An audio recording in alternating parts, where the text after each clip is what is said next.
Gente, essa aqui é a minha amiga Pérola. Ela é psicóloga infantil. Lá na, Trabalha também na mesma clínica que eu.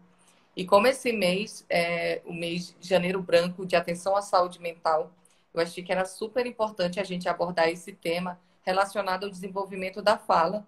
Então, eu convidei a Pérola para participar aqui com a gente hoje. Espero que vocês aproveitem. Lembrando que ao final, né, a gente abre perguntas e respostas para vocês fazerem para nossa amiga e fiquem ligados. Muita coisa boa. Tudo bem, Pérola? Tudo certo, Lua, com você. Ah, tô ótima também, graças a Deus. Ah, é um Mais uma prazer. quinta de live. E é um prazer estar aqui. Muito obrigada pelo convite. Muito honrada de estar hoje participando dessa live contigo. Ah, que bom. Teremos outras, com certeza. Então vamos lá, Pérola. A primeira pergunta que eu trago para ti é o seguinte: como é que a saúde mental afeta no desenvolvimento da fala, né?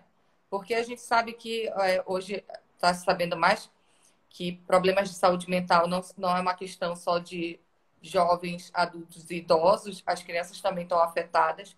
Então, fala um pouquinho para a gente de como é que a saúde mental pode afetar o desenvolvimento da fala das crianças. Então, como tu já falou, né, Lua, é muito importante o desenvolvimento emocional, principalmente da criança. Então, a ausência desse desenvolvimento emocional ali, pelo menos criando aquele chão para a criança em relação a isso, tanto partindo dos pais, principalmente dos pais. Eu costumo falar que as crianças são como se fossem peixinhos que estão dentro de um aquário. Então a gente precisa ver como que é a saúde daquele aquário para poder a gente entender a dinâmica daquela família, né? E a gente vai entender Verdade. como que está esse peixinho baseado nessa higienização dessa água, desse alimento que está sendo ali suprido para esse peixinho. Então a fala não é diferente, né? Sabe que sim, existem, independente às vezes de fatores emocionais, existem pais que são psicoeducados, que têm as ansiedades alinhadas, expectativas alinhadas, e mesmo assim a criança apresenta problemas de fala, a gente sabe disso, que existem casos assim, né? Você principalmente sabe disso. Mas existem muitos casos também que esses fatores emocionais, partindo principalmente dos pais, né, ali no início, na primeira infância da criança, ele pode, de alguma forma, atrapalhar o desenvolvimento saudável dessa linguagem da criança. Né? A gente vai explorar mais durante o vídeo e tudo mais em relação a. Mas fatores emocionais, sem dúvidas, eles estão envolvidos em todos os aspectos do desenvolvimento da criança, né? Seja da fala da criança, Uhum. todos os outros aspectos em relação a isso. A gente sabe, né, que tem casos de criança que, devido a problemas emocionais, né, questão da própria saúde mental da criança e da família em torno dela, tem umas que, na verdade, ficam no mutismo, que é o que não fala, não porque ela não tenha capacidade de falar, né, por causa de todo a questão emocional que envolve ela. E Exatamente. aí, perdão, pode falar. É que eu fiquei pensando em relação a isso, isso é verdade mesmo, né, Lu? A criança, ela vai entender o que funciona ali para ela, dentro daquele ambiente, né? Então, eu sempre falo que o comportamento da criança, ela tem um objetivo, todo comportamento da criança tem um objetivo. E às vezes o objetivo dela não está claro para ela mesma.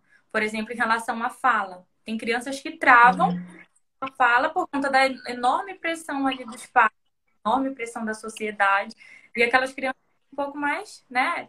Não significa que o desenvolvimento delas está atrás de outras crianças, mas significa que ali a forma com que ela se desenvolve, o que ela precisa de condições ali externas, não estão sendo favoráveis. E aí existem esses casos, né, do mutismo seletivo, como você bem falou.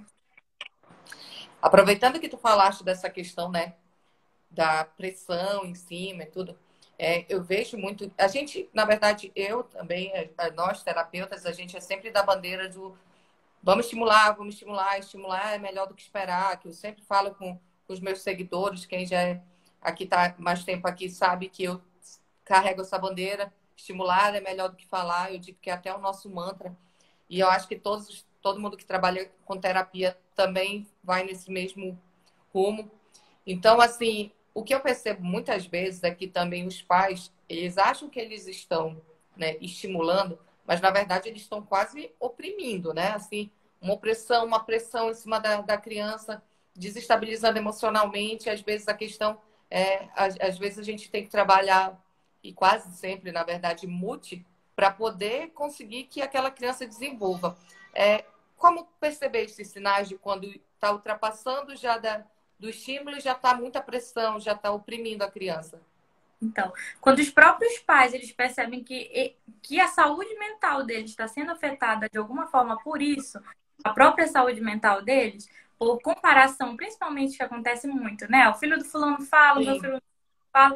Então, para que esses pais eles cheguem ao ponto de pressionar essas crianças, a gente precisa ver como que está a saúde mental desses pais, né? Porque para eles fazerem isso, logicamente a saúde mental deles também está sendo afetada por fatores externos, né? Então eles precisam entender o que está acontecendo com esses pais, primeiramente, e como que eles estão descarregando essas crianças.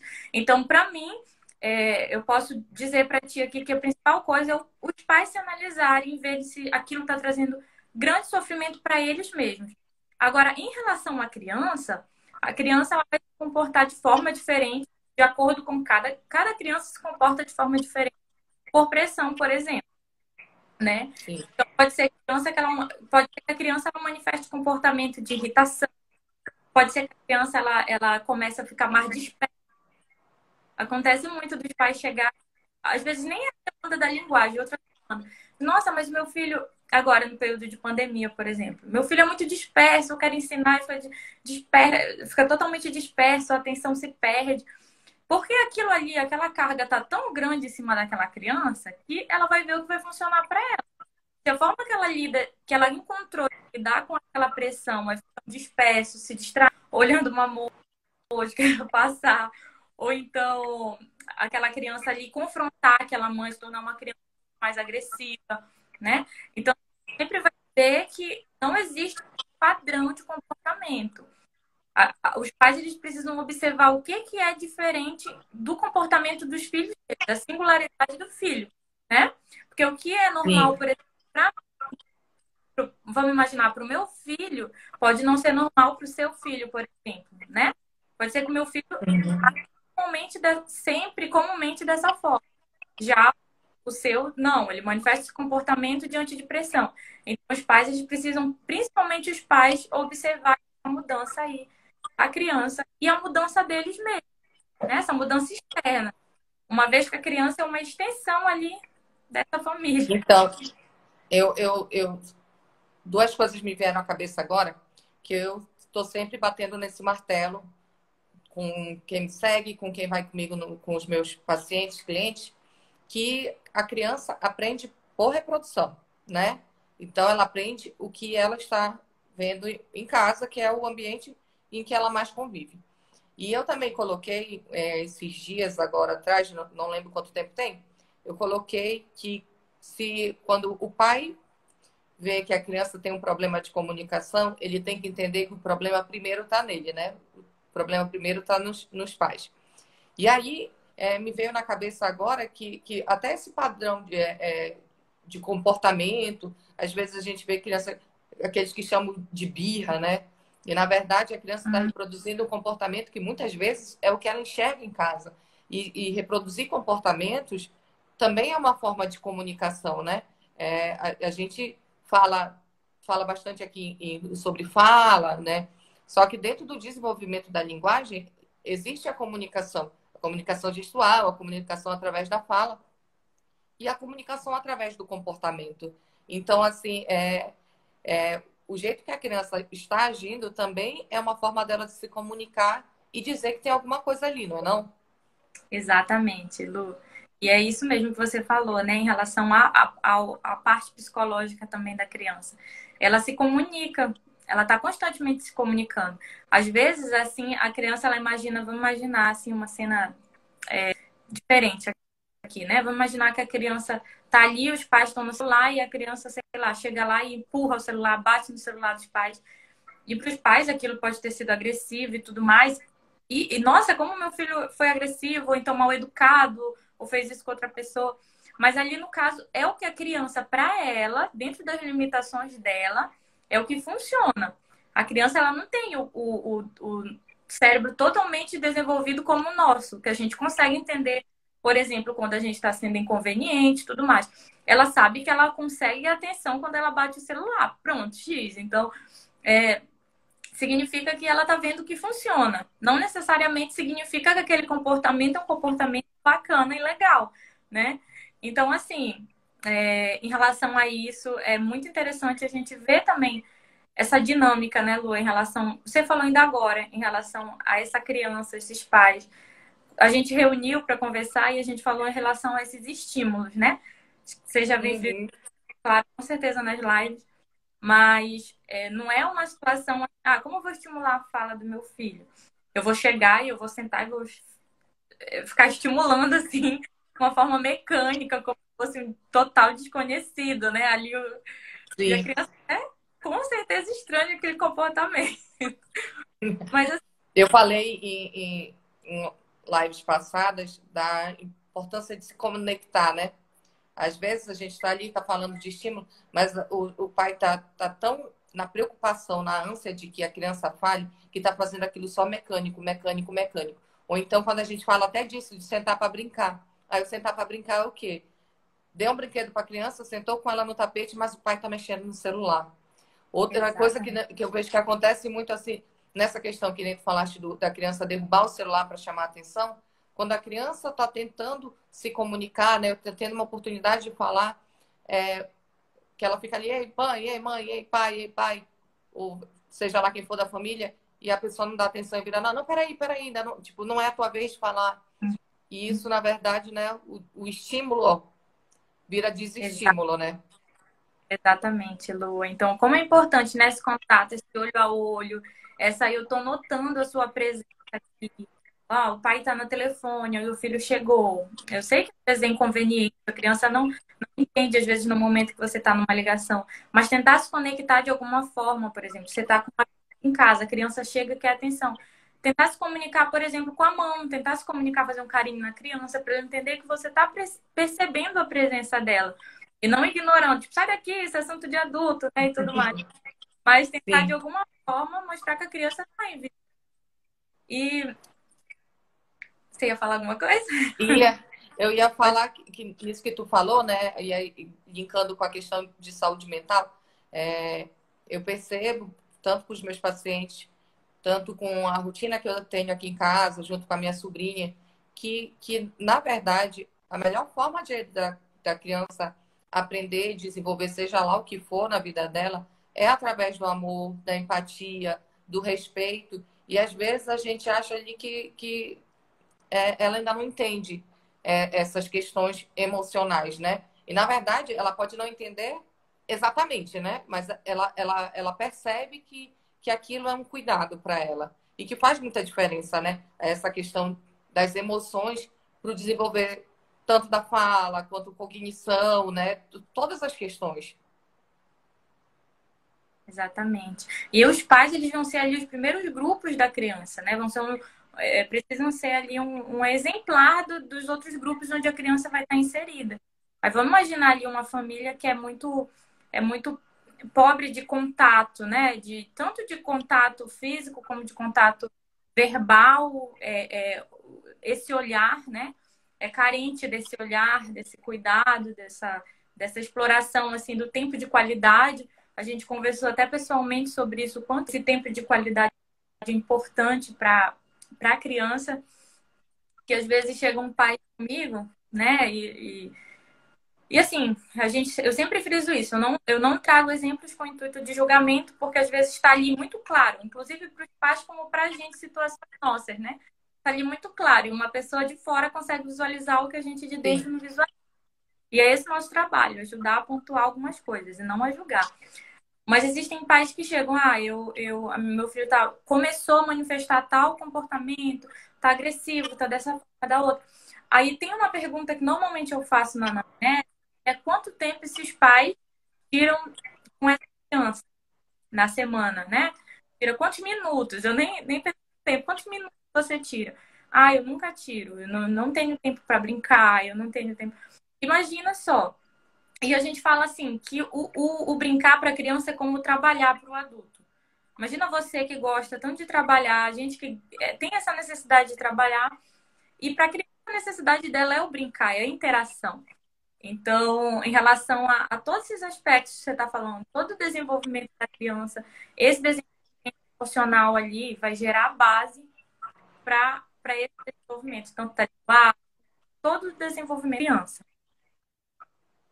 É importante também e frisar sempre e falar sempre que muito mais do que quantidade de estímulo ou de conexões, né, de se conectar com seu filho, que você pode ter, é melhor você dar qualidade. Então, assim, 5, 10 minutos do seu tempo no dia de qualidade para o seu filho já é excelente, já melhora muito o desenvolvimento da fala e de desenvolvimento geral da criança.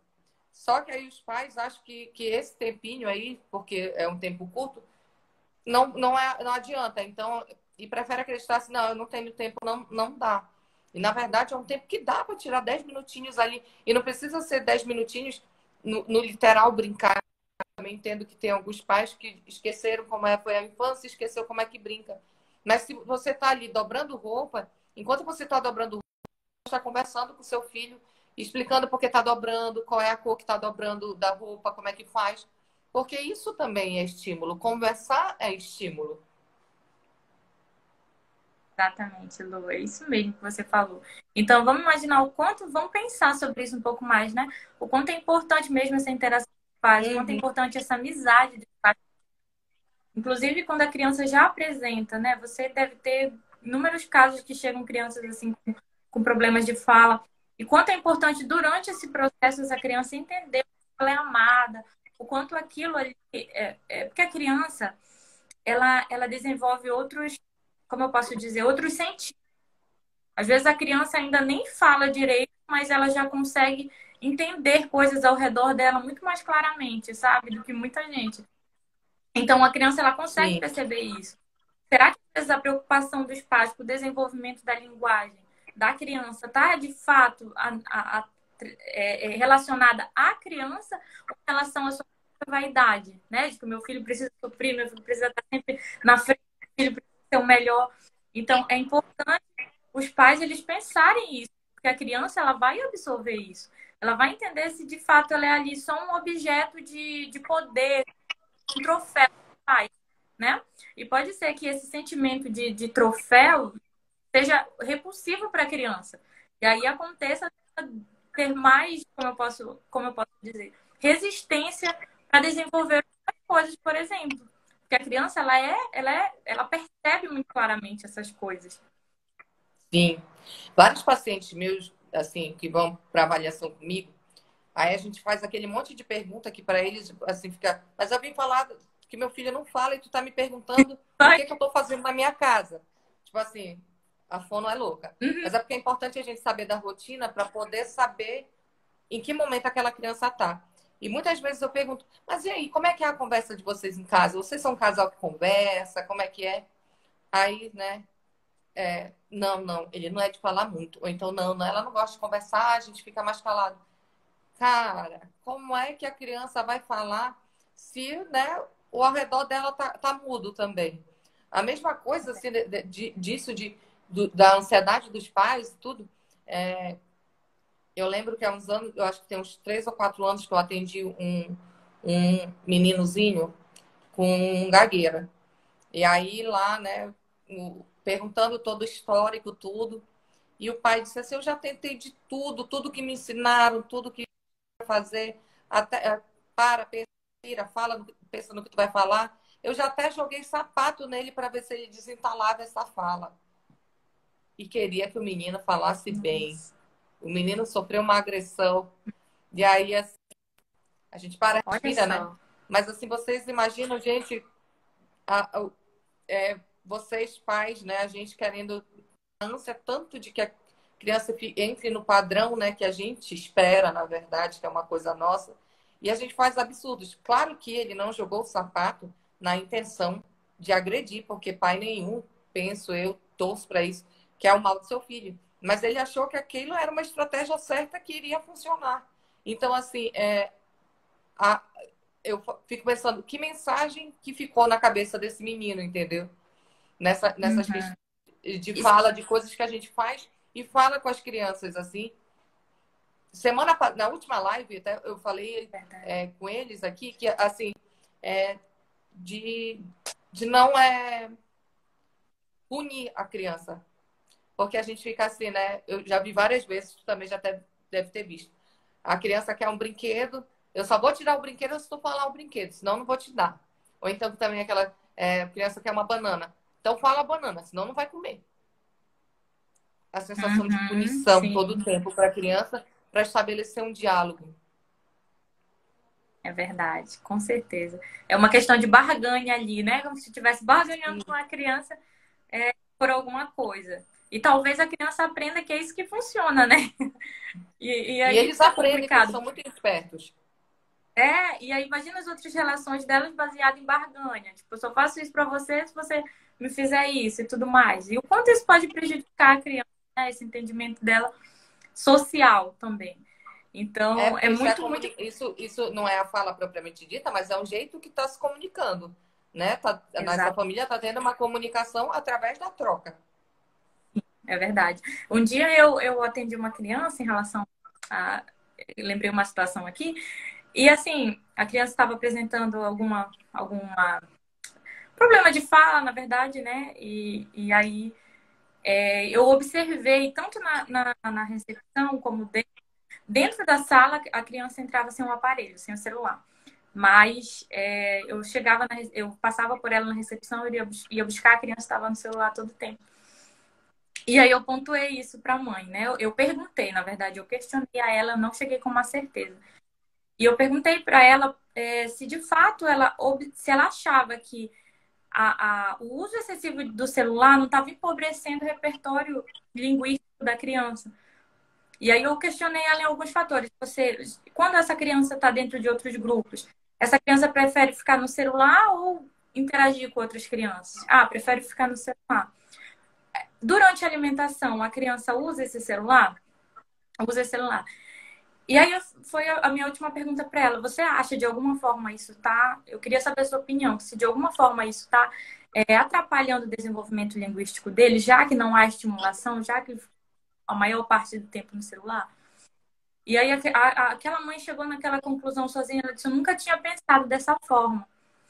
Então a gente precisa ver o quanto o estímulo ele às vezes ele tá mais simples do que a gente pode imaginar, né, Lu? Como você falou.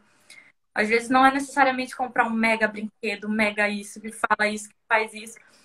É ali naquela relação. O mais simples, o mais barato que tem, às vezes é o que está faltando, de fato. É, e eles gostam, né? O que eu percebo é que a grande maioria gosta do que é mais simples. E assim, é uma coisa que eu também falo muito, falo demais.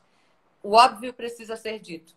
Às vezes a coisa está aqui na nossa cara, está esfregando e a gente não percebe. Então, às vezes a gente precisa dizer para a pessoa conseguir refletir. E eu, muito dessa questão do celular, falo demais assim do uso do celular.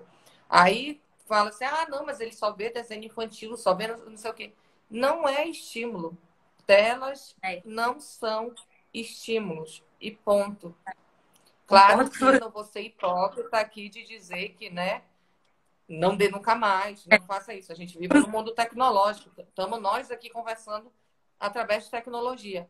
Porém, eu digo assim, que ele seja o último, do último, do último, do último recurso.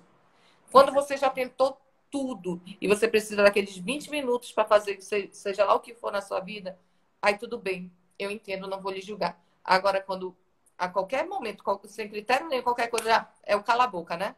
Eu chamo as telas de o cala-boca, que é para mim. Pega. Verdade. Fica aí, olha De, tuas coisas. de fato, se torna o mais simples, o mais acessível no momento que o que mais funciona, né? Às vezes o ser humano ele acaba optando pelo mais simples, pelo mais, né? Só que às vezes o mais simples ele tem um preço. o mais acessível, ele tem um preço. E aí, imagina só, uma criança ali de 4 anos, ela tá todo o tempo ali no celular. Quanto, quanto esses pais, essa criança está perdendo de conhecer os pais? E quanto esses pais estão perdendo de conhecer aquela criança? Existem pais, assim, que realmente... Eu falo isso com muito cuidado mesmo, porque a gente sabe, como eu falei no início, a gente não está em posição de julgamento. Cada pai tem sua singularidade, tem a sua história, tem as suas feridas. E se eu for aprofundar nisso, a questão dos pais está tão relacionada em relação a isso. Mas, assim, a gente precisa entender que o quanto é importante essa interação, o quanto é importante esse contato, o quanto é importante ali... Porque, às vezes, assim, Lu, a criança está no celular, mas os pais também estão no celular. E por esse fato, os pais não conseguem observar que a criança está fazendo uso excessivo, porque no mesmo momento os pais também estão fazendo aquele uso, né? A E aí, reprodução de novo, né? sim, é o que está sendo aprendido, é o que está sendo ensinado. E como você disse, não é que não use celular. A gente nem... Seria hipocrisia da nossa parte falar isso, jamais, né? No Eu sempre... mundo ideal, né? Cor de rosa, laços azuis, enfim, arco-íris perfeito seria, né? Zero É, telas. Mas a gente sabe que não é possível. é verdade. Inclusive as escolas hoje, né? Precisa de alguma coisa, precisa da tecnologia e tudo mais. Só que assim, A até pandemia obrigou todo mundo a ficar em frente de tela, começa aí. é Então, assim, verdade. tem coisas que a gente que sai do nosso controle, mas é uma questão de bom senso, né? É verdade. E aí a gente precisa pensar, sempre chegar nesse questionamento, sabe? Quando que todo excesso ele esconde uma falta, eu costumo falar, né? É Todo verdade. excesso, então, que falta é essa da criança? Por que a criança está excessivamente no celular? Por que a criança está excessivamente ali trancada no quarto? Por que a criança está excessivamente com medo? Todo excesso esconde uma falta, né? Então a gente precisa se questionar. E como é um caso singular, vai ser sempre de cada... Isso precisa ser investigado junto com a fono, junto com o psicólogo. Equipe multi. Exatamente. Equipe multi. Uhum, isso É, mesmo. então, E assim, nesse assunto aqui que a gente está abordando também muitos pais, e tu já falaste muito bem que geralmente, né, se a criança está com a saúde mental afetada, provavelmente o pai também está. Então, assim, como que essa saúde mental do pai atrapalha no desenvolvimento do filho? Como é que funciona essa questão de reproduzir comportamentos, dele não conseguir também, né? Porque dependendo do sofrimento que o pai está tendo, né? Ele realmente, por mais que ele queira muito, ele também não consegue. E assim, de entender também, né, por esse outro lado, que eu falo isso porque assim, eu não tenho filhos, mas tenho a convivência diária da minha filhada, da Alice, que direto vocês estão vendo aí. E eu sou uma pessoa que há anos faz tratamento para depressão e síndrome do pânico. Então tem momentos e mesmo eu sendo, né, terapeuta, trabalho, faço tudo assim, e eu tento me policiar sempre para conseguir aproveitar todos os momentos de estímulo. Teve uma época até que eu assumo que eu hiperestimulava a Alice. Quando eu percebi, eu dei logo uma freada. Mas tem dias que eu não consigo, entendeu? Assim, então, nessa relação da saúde mental dos pais, de também na questão assim, não vamos oprimir devido ao meu anseio, mas também não posso me culpar se eu não estou conseguindo fazer. Mas o que eu preciso para sim, conseguir isso, entendeu? sim. Ó, primeiramente, assim, lá no Exclusivo a gente trabalha muito com essa questão de encaminhamento, né? De orientação dos pais. Percebeu que a ansiedade dos pais está sendo o pivô ali, o principal encaminho, sempre encaminho para Fernanda. A Fernanda, mas é Ela a tá aí, oi, psicóloga que sempre Fernanda. encaminha. Oi, Fê, tudo bem? Então, a gente entender isso, né? E às vezes, quando os pais não estão entendendo que existe fatores deles, a gente precisa dar ali aquele sinal de alerta para eles, né? Como você disse, falar o óbvio, óbvio, que às vezes está bem claro para a gente, mas que para os pais ainda não está. Outra questão é a gente pensar assim a respeito do estilo parental desses pais. Quando a gente entende, vamos pensar aí num pai totalmente super protetor. A gente pode, dentro da terapia dos pais, eles vão aprofundar isso e vão entender o que que gera neles essa superproteção em relação à criança. Mas o quanto essa superproteção vai atrapalhar a estimulação da linguagem dessa criança, né, Lu? Porque os pais ali Sim, eles vão facilitar a vida daquela criança. A criança, por exemplo, quer um objeto e o pai não quer ver a criança frustrada, não quer ver a criança triste, ele vai lá e, tá, toma aqui, ó. Né? Ou os pais percebem que, de alguma forma, aquela criança ela pode se envergonhar, pode sentir vergonha e tudo mais, pega aquela criança e super protege ela e atrapalha com que essa relação social, relação com outras crianças, ajude na estimulação da linguagem. Então, imagina o quanto pais superprotetores podem, o estilo parental pode atrapalhar nesse desenvolvimento da é linguagem. verdade. Aí a gente pensa, aí a gente pensa nos pais autoritários também, né? Que é um outro extremo.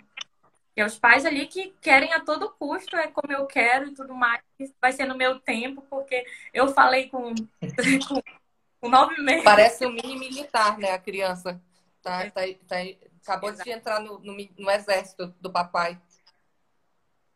Exatamente. E aí existem pais que já é nesse extremo, que é totalmente autoritário. E a criança, como a gente conversou muito hoje, a criança ela é muito sensível. Ela percebe muito facilmente as coisas. Então, às vezes, esse pai, eles são tão autoritários que os filhos vão na contramão disso. Vem, desenvolve assim, um perfil totalmente oposto dos pais. Já tem um tempo mais devagarzinho e tudo mais. E aí a gente vai precisar estudar profundamente esse estilo parental, quanto ele está prejudicando e quanto ele está ensinando o que não funciona para a criança, né? De fato, ou o que funciona para a criança.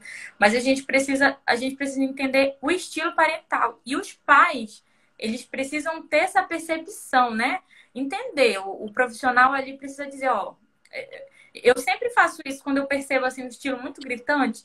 Levo um artigo, um livro, algo que os pais possam ler a respeito daquele assunto. Porque os pais vão chegar, nossa, me identifiquei com isso. Então, quem sabe isso tá. Acende assim uma lanterninha ali. E aí isso daí gera um canal ali para que os pais vão procurar ajuda psicológica. Entender que eles também, de alguma forma, estão adoecidos e precisam de ajuda. É verdade. Não sei se vocês que estão aí conhecem a Exclusive, que é onde a gente trabalha, mas lá na Exclusive a gente tem uma filosofia de a pessoa se sentir em casa, se sentir acolhida. E a gente super trabalha e acredita no trabalho multi.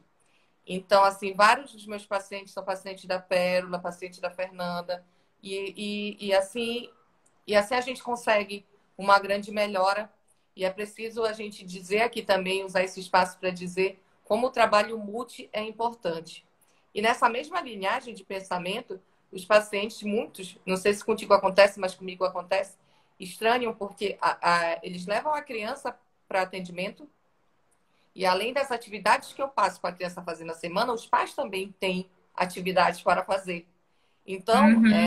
justamente para a gente girar essa chavezinha na cabeça do pai, que as coisas também precisam ser mudadas em casa, né? Que não adianta, pode levar no melhor terapeuta, na deusa da fono, na deusa da psicologia, mas se não houver uma mudança em casa, talvez nada disso funcione, muito provável não vai.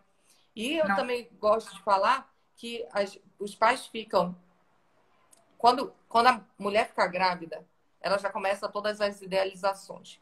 Pensa na arrumação do quarto, na roupinha do bebê, depois já está pensando como é que vai ser os utensílios da introdução alimentar, e aí vai, nessas coisas que estão muito na lógica, porque todo mundo faz, né? Aí depois Hum. vem preocupação com falar, com andar, com tudo. Mas o que os pais esquecem é que durante todo esse período eles também estão moldando a personalidade daquela criança. E dependendo né, do jeito que é o pai, tu vai saber falar melhor do que eu isso, a personalidade da criança vai se moldar de determinada maneira. E às vezes Exatamente. aquilo que ele aponta no próprio filho é um dedo apontado para o filho e o outro para ele, né? E é por isso que às vezes irrita tanto, não é? Tem pais que eu vejo até inclusive compartilhar. Nossa, como que... Na verdade, a minha mãe, eu vi memes assim, de minha mãe reclamando de uma característica que eu herdei dela. Então, imagina só, acontece muito isso. E assim, a criança, eu costumo falar que a criança, Se os pais, eles têm feridas internas, se eles têm alguma coisa ali que eles enterraram muito profundamente, que eles ignoram, crenças assim muito, sabe, aquela crença que tá ali, mas que ainda tá adormecidinha, a criança ela vem para trazer Sim, aquilo à tona. Porque todas as ansiedades, todos os medos, todas as tudo dos pais, ele vai ser ali de alguma forma vai ser ele vai querer suprir naquela criança. E aí vem as frustrações de eu não, meu filho não consegue. Por que isso é tão, claro, os pais amam a criança. Mas por que isso de fato é tão importante para mim ao ponto de me fazer sofrer tanto dessa maneira? Então, a criança ela vem ali despertando. Inclusive tem pais, tem adultos que só percebem que estão adoecidos quando tem a criança. Porque é verdade. não imaginavam que tinham aquela questão ali, né, interna. Então, Sim.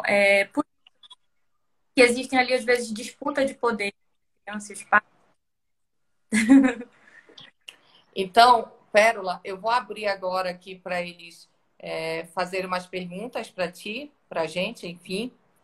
E, então, quem tiver pergunta, mande aí, que a gente vai responder. E espero que vocês estejam gostando. Quem está gostando, manda coraçãozinho aí para a gente, porque para ver o outro lado, né? Porque a gente fala, eu falo tanto de estimulação, estimulação, estimulação, né?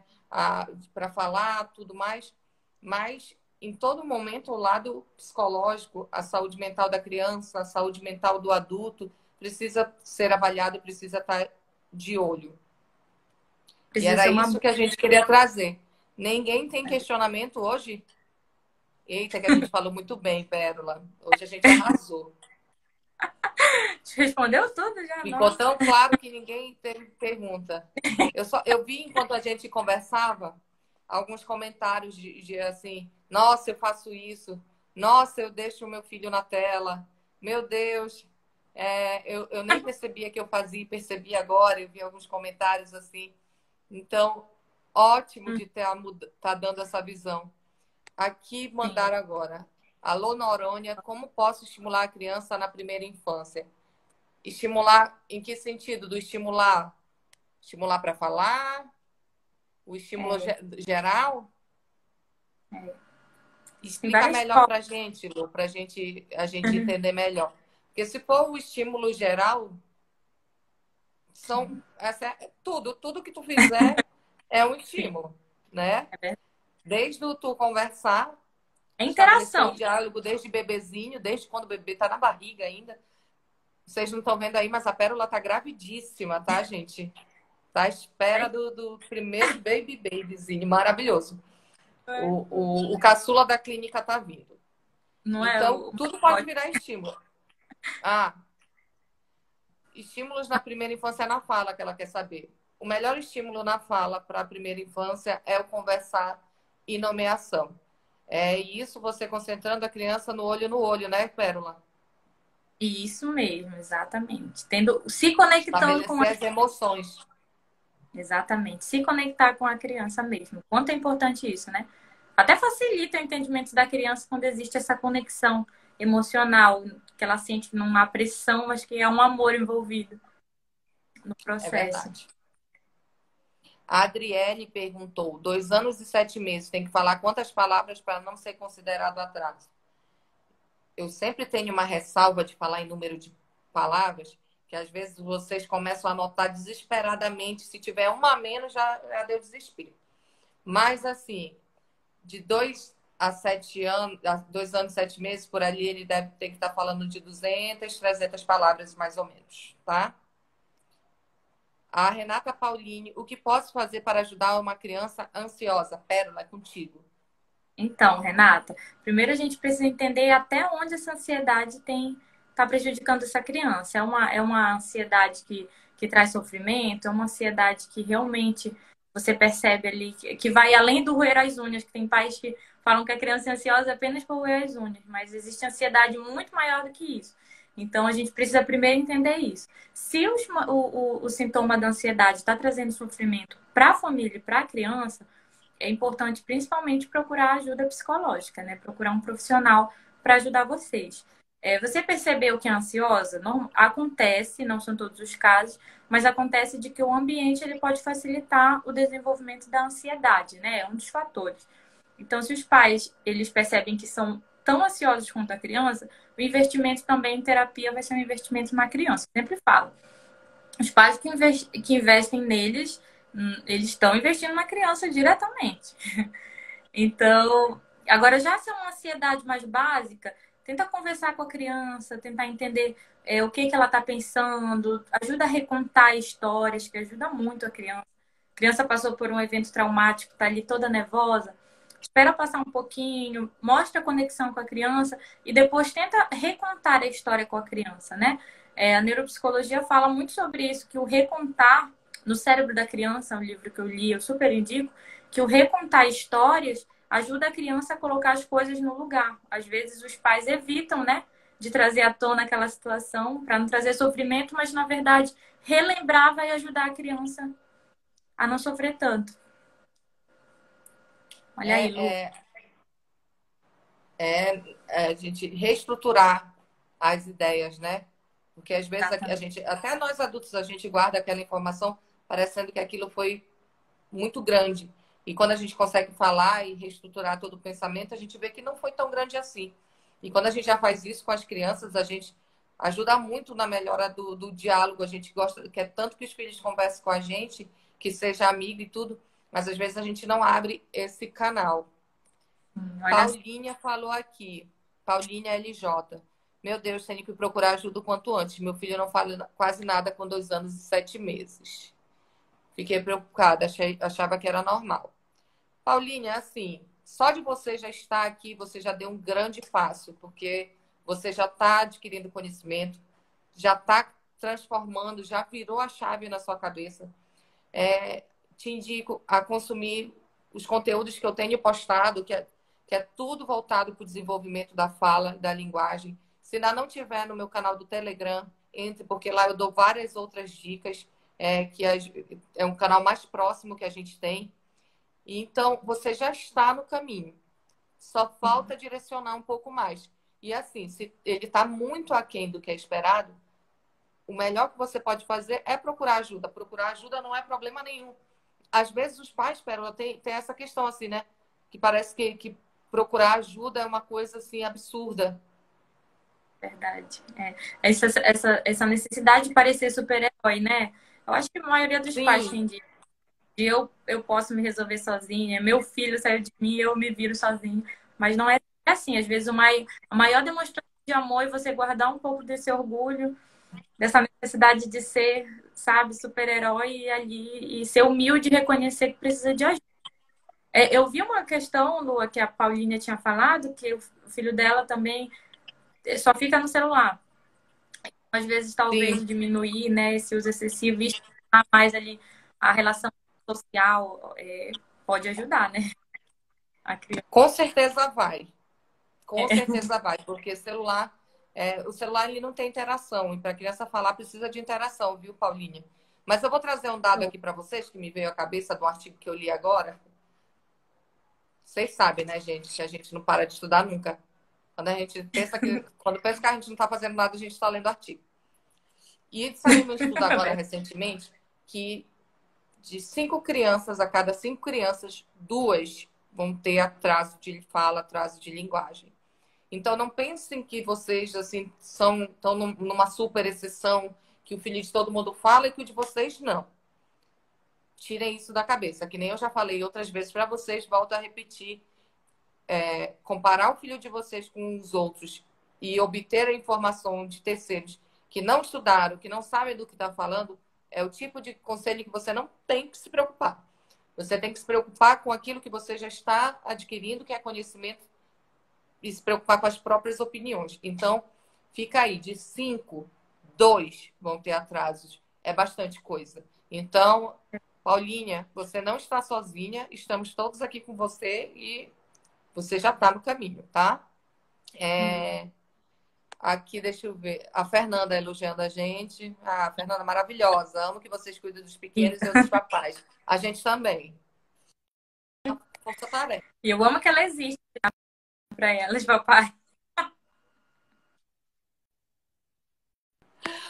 Sim, os livros ajudam bastante. Eu falo sempre. Verdade. Deem livros. Nem que seja para a criança só folhear, porque é só o que ela vai fazer a princípio. Contem história para eles. Então, o livro é uma maravilhosa de estímulo, não só para fala, estímulo cognitivo, estímulo da brincadeira simbólica, estímulo da imitação, da fantasia, é importante para o desenvolvimento da criança. É verdade. Tá? Muito Quero agradecer a Pérola. Pérola, muito obrigada por ter participado aqui com a gente, por ter tirado esse teu tempo para dividir teu conhecimento conosco.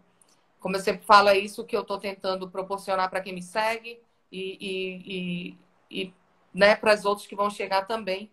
E também ando puxando vocês, né, gente? Porque, assim, na verdade, é quase livre espontânea pressão que eu passo, encontro com elas no corredor. Ei, tu vai participar comigo no negócio.